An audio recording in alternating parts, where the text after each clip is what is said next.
오늘 말씀은 창세기 35장 1절에서 8절까지 말씀입니다. 베델로 올라가자라는 제목으로 함께 나누겠습니다. 오늘 말씀의 시작은 이렇습니다.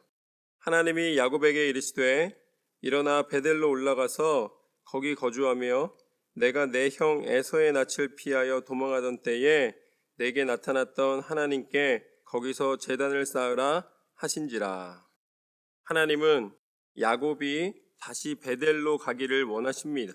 그곳은 야곱이 도망자의 신분으로 그 마음 가운데 이제 아무것도 붙잡을 수 없는 상황 속에서 오직 하나님만을 바라보았던 그 순간을 기억하라는 말씀입니다.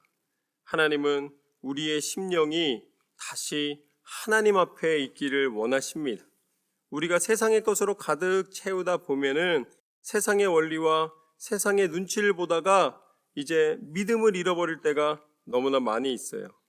이렇게 된 이유는 무엇이냐면 바로 전 장면에 야곱의 아들들이 이제 히위족 속의 사람 중에서 자기의 딸을 강간하였던 이 세겜을 미워하여서 자기의 딸을 달라고 그랬는데, 야곱의 딸을 달라고 그랬는데 그것을 이용해서 할례받아야 주겠다. 너희는 이방 민족이니까 할례받아야 주겠다. 그래서 남자들이 다 할례를 받고서는 이제 힘을 못 쓰는 상황 속에 있을 때에 가서 다 쳐 죽이는 그런 일을 벌이게 됩니다.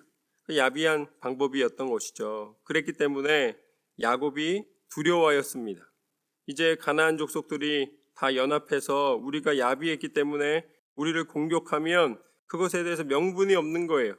그러니까 자기 딸이 겁탈당한 거는 걱정은 되지만 자기의 모든 온 가족과 재산을 다 몰수당하게 될 수도 있기 때문에 그건 역시 두려웠던 거예요. 그러니까 이것도 저것도 판단할 수 없는 상황이었던 것이죠. 그때 하나님이 야곱에게 요청하신 것이 바로 베델로 가라는 것이었습니다. 그땐 모든 것을 잃고 형을 피해서 목숨만 거의 부지하면서 그 베델에서 하나님이 만나 주시는데, 그 베델로 가서 너희의 마음을 다시 점검하라는 것입니다. 너희의 빈 마음, 내가 아무것도 의지할 곳이 없었던 그 순간을 기억하라는 것이죠.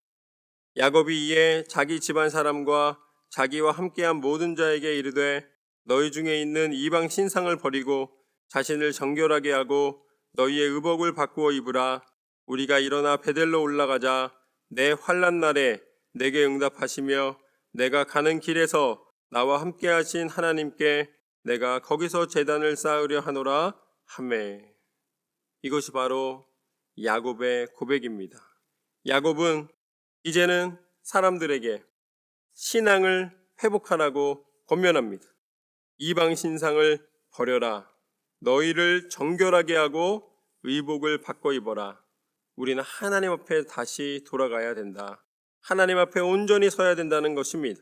그때에만이 환난 날에 응답하시고 가는 길에 동행하시는 하나님의 도우심을 우리가 기대할 수가 있다는 것이죠. 하나님 앞에 그냥 제단을 쌓는 것이 아니라 나를 먼저 변화시키고 나를 먼저 돌아보고 하나님 앞에 정결함을 힘입어 하나님 앞에 예배자로 나아가야 할 줄로 믿습니다.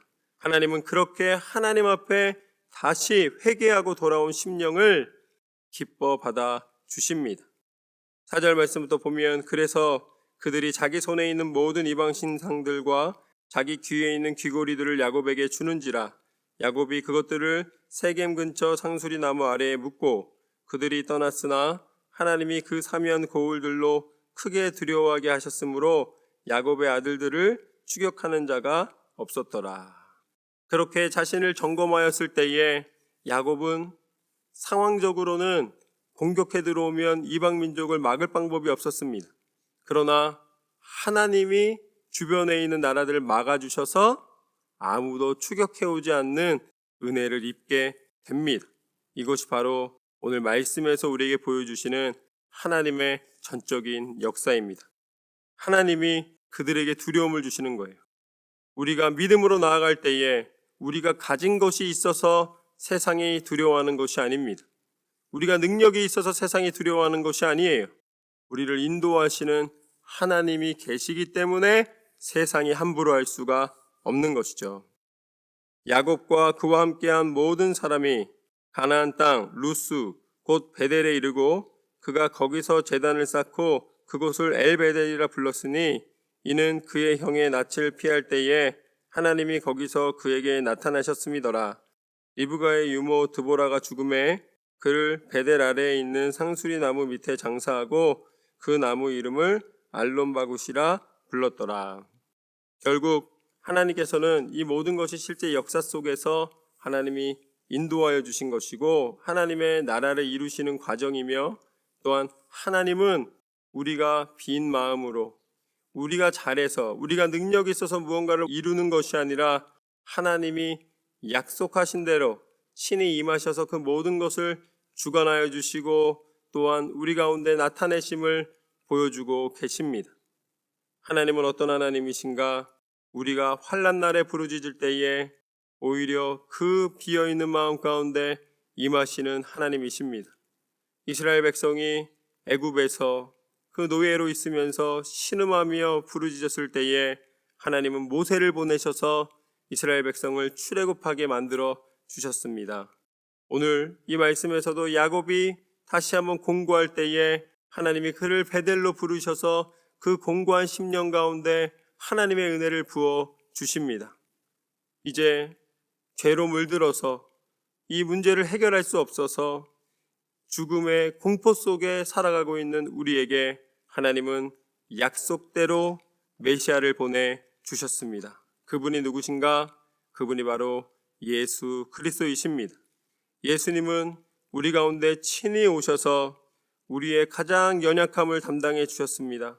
우리 스스로 해결할 수 없는 죄의 문제를 십자가의 죽음을 통하여 십자가의 능력을 통하여 끝까지 포기하지 않은 사랑을 통하여 이루어 주셨습니다. 그 모든 죄를 사하여 주셨습니다. 이것이 바로 하나님의 계획이셨으며 예수님을 통해 우리 가운데 성취하여 주신 구원의 약속입니다. 이루어진 약속입니다. 이제 예수님의 이름을 믿기만 하면 우리는 두려워할 것이 없습니다. 이미 우리는 구원받은 백성이며 하나님 나라의 백성 삼아 주신 은혜를 누리는 사람인 줄로 믿습니다. 예수님의 부활하심과 예수님께서 우리 가운데 친히 인도하심은 천국 백성 되는 은혜와 하나님 자녀 되는 축복을 모두 누리게 하시기에 부족함이 없습니다. 이제 오늘 말씀처럼 우리가 교만해져 있었다면, 세상의 문제 가운데서 방황하고 있었다면 다시 베델로 가서 우리의 마음을 점검하고 하나님 앞에 공고한 10년 가운데 기도하였던 순간을 기억하며 하나님 앞에 믿음을 회복하는 저와 여러분의 삶이 되시기를 주님의 이름으로 축원합니다. 하나님께서 여러분과 함께 하실 줄로 믿습니다.